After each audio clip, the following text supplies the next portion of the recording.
6 గ్యారంటీలకు చట్టబద్ధత కోరుతూ వచ్చే శుక్రవారం అసెంబ్లీలో ప్రైవేట్ మెంబర్ బిల్లు ప్రవేశపెట్టబోతున్నామని కేటీఆర్ అన్నారు. మేము సభలో బిల్లు ప్రవేశపెట్టేలా అనుమతి ఇవ్వాలని స్పీకర్ను కోరుతామన్నారు. కాంగ్రెస్ హామీ ఇచ్చిన అంశమే కాబట్టి ఆ పార్టీ కూడా బిల్లుకు మద్దతు ఇవ్వాలన్నారు.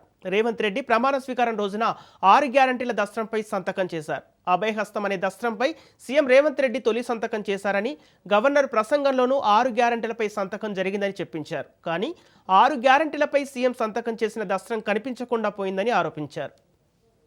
రామారావు గారు ఆనాడు ముఖ్యమంత్రిగా ఉన్నప్పుడు Bharatiya Janata party floor leader Vidyasagar Rao గారు ఒక ప్రైవేట్ మెంబర్ బిల్లు పెడితే ముఖ్యమంత్రి గారే ముందుకొచ్చి తప్పకుండా పెట్టండి, మేము గవర్నమెంట్ నుంచి మద్దతు ఇస్తామని చెప్పి బిల్లు పాస్ అయింది.